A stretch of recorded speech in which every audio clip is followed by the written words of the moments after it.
digamos, estipular su teoría, que habla de una inteligencia práctica. Piaget dice que el ser humano nace con sentidos y con reflejos, ¿sí? Y es lo único que nosotros tenemos, digamos, nos valemos solamente de eso, o sea, somos muy indefensos, ¿no? ¿Qué tiene un bebé cuando nace? Solamente reflejos y sentidos, ¿sí?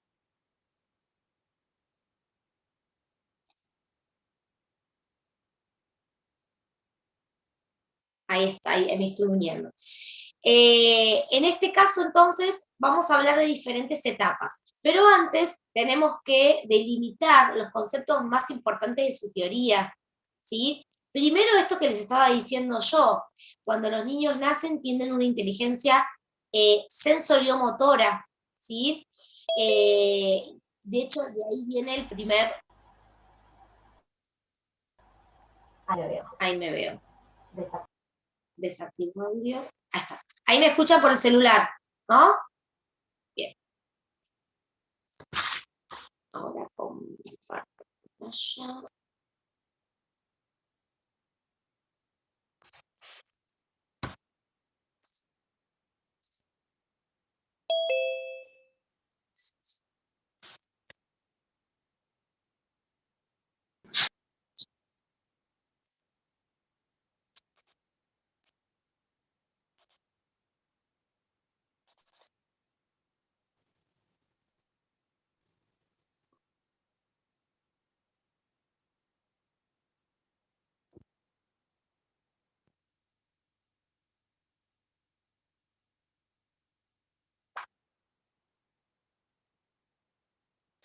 Hoy tengo un día con la tecnología. Aquí, profe, si no, la clase que viene, ¿no? No, no importa. No, hoy lo tengo que ver. Pues estoy dando Piaget. O sea, ¿se me fue? No. Chicos, pues con la madre, la buena altura, Dios. Sí, se fue, profe.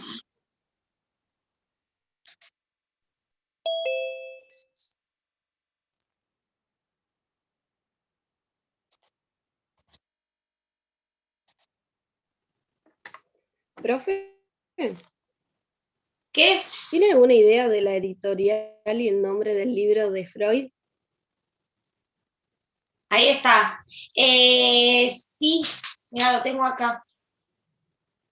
A ver, ¿me ven? Decime lo que harías, porque si no recuerda, se acuerda que yo le dije que habían unas hojas mal escaneadas y no podíamos leerlas por completo. Sí, es verdad que me habían dicho. Si me pasa el nombre y lo puedo encontrar por internet, mejor. Dale, se llama Teorías de la Personalidad y la Sí, autora se llama Bárbara Engler. genial, gracias, profe. No, de nada. Yo después veo si se las puedo volver a mandar igualmente. Pero bueno, es un archivo muy grande. Bueno, ahí vemos a Piaget, ¿está? Espero que no pase nada. Ok.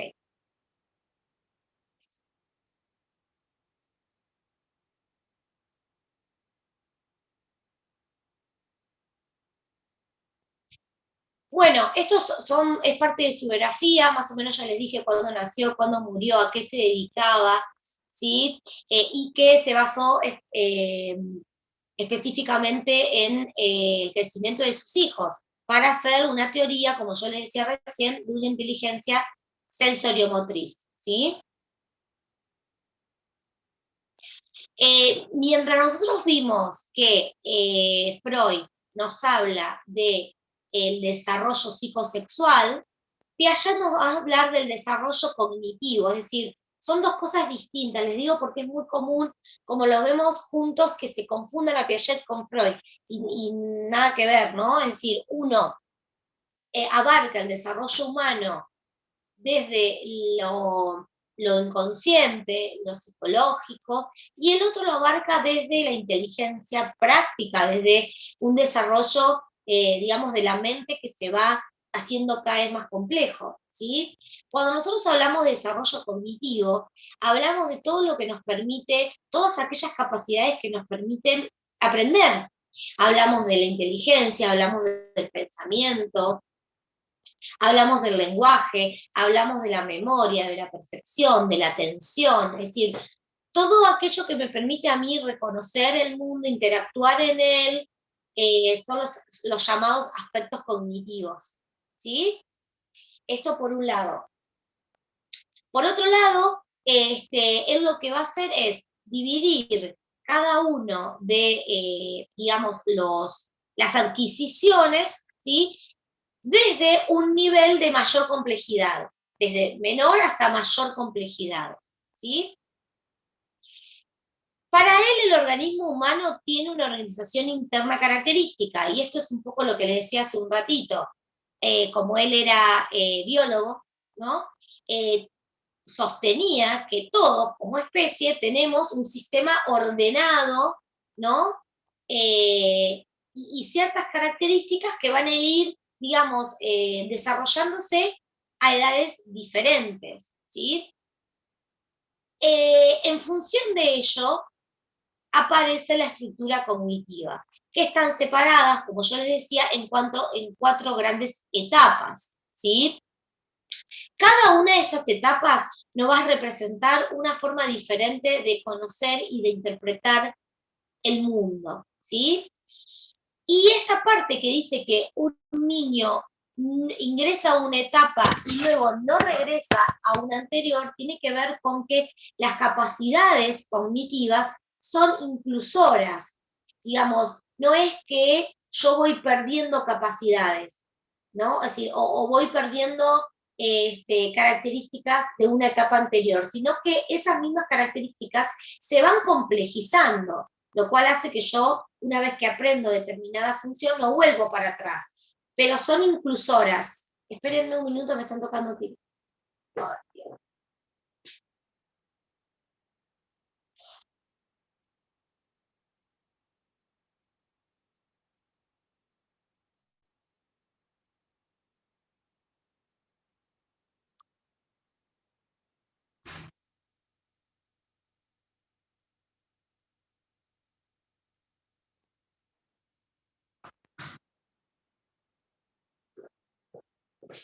Bueno,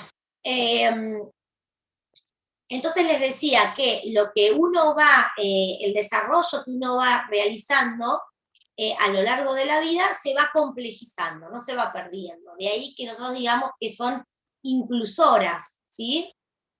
¿Qué es el desarrollo cognitivo? Bueno, conjunto de transformaciones que se dan a lo largo de la vida, por el cual nosotros vamos comprendiendo el mundo de diferentes formas, la vamos a utilizar para resolver problemas de la vida cotidiana, se va dando según una secuencia invariable. ¿Qué quiere decir esto? Que esta etapa, chicos, estas etapas son universales. ¿Qué quiere decir? Que más allá de la cultura, de la cuestión social, de la cuestión económica, todas las personas en una determinada edad empiezan a expresar distintas características cognitivas. Es decir, todos los nenes de entre 10 meses y 13 meses, 14 meses, aprenden a caminar. ¿Sí? ¿Me escuchan? Ay, se le quedó trabado. Sí, Sí, profe, profe. te Sí, te escuchamos. escuchamos. Bueno, qué sé yo. Bueno, chicos, hoy no es mi día tecnológico. Bueno, entonces, en esta etapa decimos, todos los niños de 1 año, entre 10 meses y 14 meses, van a empezar a caminar, independientemente de, digamos, su entorno más próximo. Obviamente, chicos, no, digamos, lo que es la estimulación que yo reciba, en algún punto, por supuesto que va a mejorar mi capacidad cognitiva, pero no la va a definir completamente. ¿Qué quiero decir con esto? Que por más que una madre intente estimular a su hijo desde los 6 meses para hacer que camine antes, el niño no va a caminar hasta que digamos, no esté preparado cognitivamente para hacerlo. Aunque el madre o padre le lean 800.000 cuentos, le quieran enseñar las letras, los chicos generalmente no van a empezar a poder leer antes de los 5 años, ¿sí? 5 o 6 años, dependiendo. Quiero decir, hay funciones que no dependen estrictamente de la estimulación, sino del desarrollo cognitivo. ¿Me siguen? Y desde ahí que dice, sigue una secuencia invariable. ¿Puede haber cierta diferencia entre un niño y otro? Sí, porque sabemos que puede haber cierta variación. Mientras un niño aprende a caminar a los 10 meses, quizás hay otro que empezó a caminar recién a los 14 meses. ¿Sí? O sea, estas edades son aproximadas, pero generalmente si nosotros tuviéramos un niño que tiene 15 meses y no camina, entonces sabríamos que hay alguna cuestión de problema, hay una palabra específica, pero podríamos hablar de alguna circunstancia que está, digamos, ocasionando el mal desarrollo, ¿no? En este caso, nosotros como docentes tenemos que poner mucho la mirada ahí. ¿Por qué vemos a Piaget? No solamente para hacer las clases teniendo en cuenta la edad y la capacidad del niño, también tenemos que saber Piaget para poder poner el ojo en aquel niño que tendría que tener una capacidad adquirida y no la tiene, ¿sí? Un retraso, eso quería decir, un retraso madurativo, ¿sí? A veces solamente se debe a un retraso madurativo, pero a veces la falta de la marcha en una edad determinada, la falta de comunicación en una etapa determinada, me puede estar hablando de cuestiones mucho más serias. Y ustedes como docentes también tienen que estar preparados para poder, digamos, abarcar esta situación. ¿Sí? Por eso es tan importante Piaget. Ustedes saben que todos los niños, por ejemplo, a partir de los 2 años, van a tener una capacidad que es la capacidad simbólica. Si yo quiero jugar con un niño a que tenemos una pelota pero no la tenemos, y un niño de 3, 4 años no puede jugar, digamos, ante la ausencia del objeto, nosotros también diríamos, esto es raro. Un niño en esta edad ya tendría que tener la capacidad de utilizar un significante para acceder a un significado, ¿sí? Y todo esto ya lo vamos a ver, tranqui.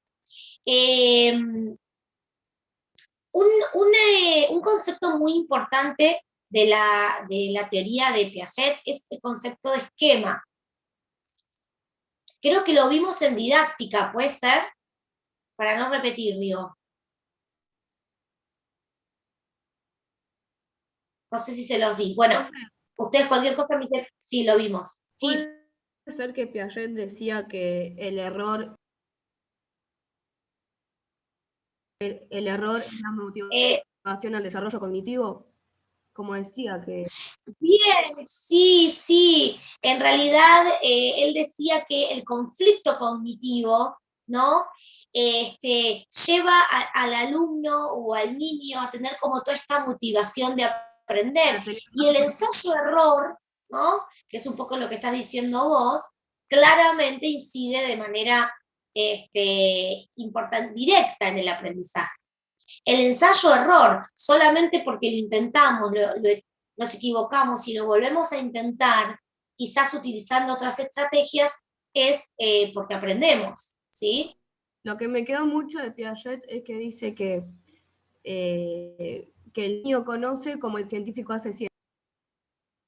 Exacto, tal cual. Que sigue, esto lo vieron en la educación prohibida, ¿no? O por ahí lo viste en otro lado, pero sí, en la educación prohibida hace mucha referencia a esto, que el niño puede ser considerado un científico partiendo del hecho que él pasa por todas las etapas del método científico, ¿no? Y es verdad, y nosotros los adultos también, lo que pasa es que nosotros ya tenemos digamos, más información, pero si nosotros estamos frente a un nuevo aparato que nunca conocimos, a una nueva máquina, también vamos a ponerla, digamos, también vamos a poder poner en práctica todo lo que sabemos anteriormente, también vamos a hacer esto del ensayo-error, pero lo que vos decís es cierto, el niño utiliza todas las etapas del método científico, ¿no? Explora, pone en práctica, observa. Se fija mucho en cómo el nene, el niño, pasa de menor conocimiento a mayor conocimiento, como que estudia mucho eso, ¿no? Exacto, así. Cómo va conociendo el mundo a partir de que va creciendo, ¿no? Con poca experiencia y a partir de la experiencia que el ambiente le va proporcionando y que su edad y su desarrollo cognitivo le va proporcionando, puede adquirir cada vez conocimientos más complejos. ¿Sí? Bueno, y el concepto de esquema, yo les decía, es muy importante en cuanto a qué es un esquema. Es un conjunto de acciones físicas, operaciones mentales, teorías, con las cuales nosotros organizamos y adquirimos información sobre el mundo. ¿Esto qué es, chicos? Yo siempre les pongo el ejemplo de abrir una puerta, ¿sí? El esquema abrir puerta. Para nosotros, este esquema es muy fácil porque ya lo tenemos interiorizado, digamos, ya no tenemos que pensar todas las cosas que tenemos que hacer para abrir una puerta. Lo mismo pasa con el manejo, lo mismo pasa con andar en bicicleta, utilizar, no sé, un exprimidor o cualquier cosa. Antes de aprender a usar un exprimidor o abrir una puerta, uno tuvo que observar, tuvo que hacer ensayo-error, tuvo que empezar a interiorizar cada uno de los pasos precisos y necesarios para poder, digamos, acceder, en este caso, a abro puerta. Es un ejemplo, ¿sí? Entonces nosotros no tenemos que pensar en cada una de las cosas. El niño pequeño, cuando aprende a abrir una puerta, porque en algún momento lo aprendió, tuvo que seguir una serie de pasos, ¿sí? Que seguramente se le hicieron más o menos complejos, pero tuvo que seguir una serie de pasos hasta que finalmente la cara se le ilumina de sorpresa cuando la puerta finalmente se abre, ¿no? Para eso el niño tuvo primero que acceder al picaporte, y no todos los niños, digamos, llegan, sobre todo cuando son más pequeños, ¿no? Entonces, para poder acceder al picaporte, tuvo que llevar una sillita y subirse arriba. Ya estamos hablando de todo un procesamiento de la información, ¿no?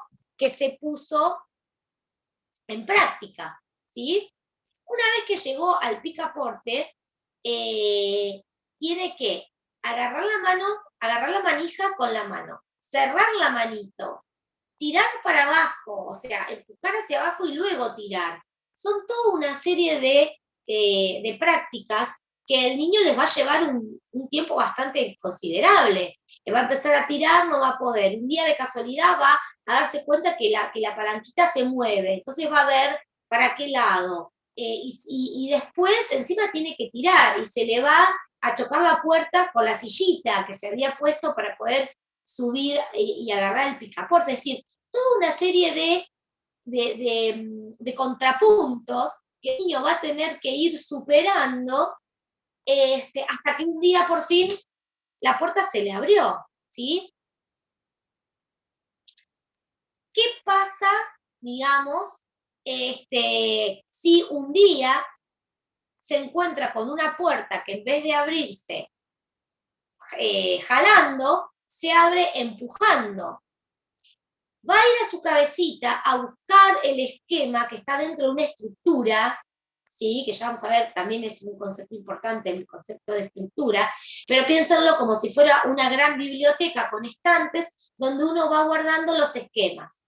Cuando se encuentre con una mesa, con una silla que se abre empujando, el niño va a ir a su estructura a buscar el esquema abro puerta, lo va a utilizar, pero lo va a modificar, ¿sí?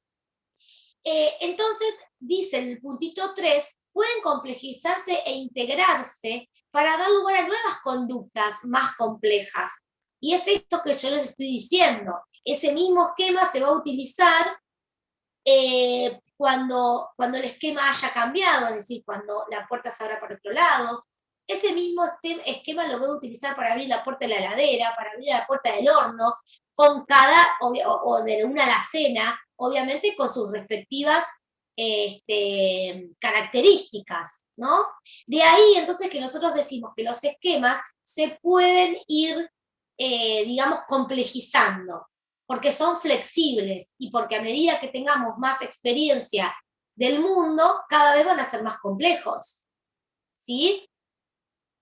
Después dice, son acciones que pueden ser aplicadas directamente sobre los objetos, en este caso una puerta, o sobre su representación al ser interiorizada. ¿Qué quiere decir?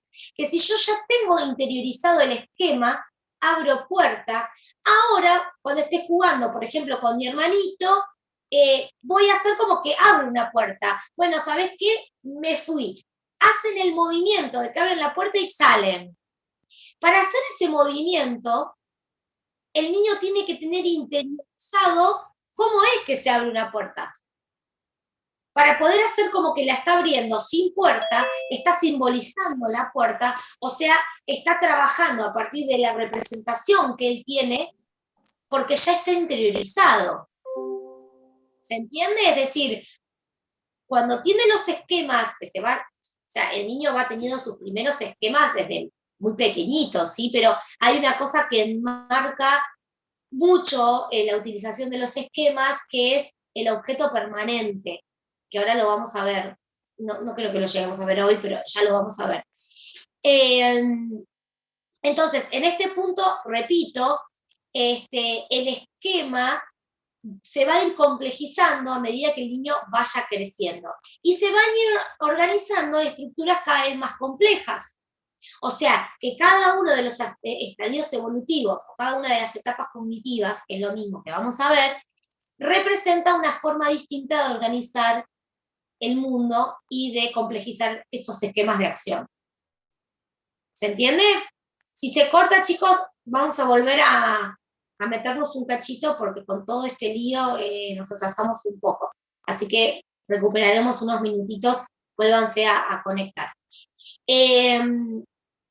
Al adulto, chicos, nos pasa lo mismo. Imagínense si nosotros, no sé, estamos acostumbrados a usar un tipo determinado de licuadora, ¿no? Y un día nos fuimos y nos compramos la licuadora última que tiene no sé cuántas cosas. A ver, uno cada vez que esté frente a una máquina o a una situación nueva, va a empezar a buscar información previa, que es lo que dice Piaget, la importancia de la información previa para poder adquirir nuevos aprendizajes, ¿no? Entonces yo voy a estar frente a una máquina desconocida tratando de buscar en mi estructura cognitiva qué dato me sirve, ¿no? Para tratar de aprender cómo se maneja esta máquina. En mi estructura anterior, o sea, según mi licuadora anterior, yo voy a tener toda una serie de cuestiones aprendidas anteriormente, pero ahora la voy a tener que complejizar. ¿Cómo voy a hacer esto? Ensayo-error, lo mismo que hace el niño pequeño. Probaré con un botón, luego probaré con otro, voy a ver la máquina, la voy a mirar por abajo, es decir, todo el tiempo voy a estar utilizando digamos, esta noción previa para poder acceder a esta nueva información y para poder entonces adaptar o acomodar, ¿no?, esta nueva información a mis esquemas previos.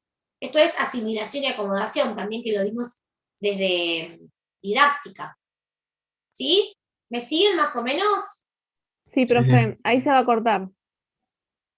Bueno, entonces nos volvemos a ver en 2 segunditos. Se vuelven a meter.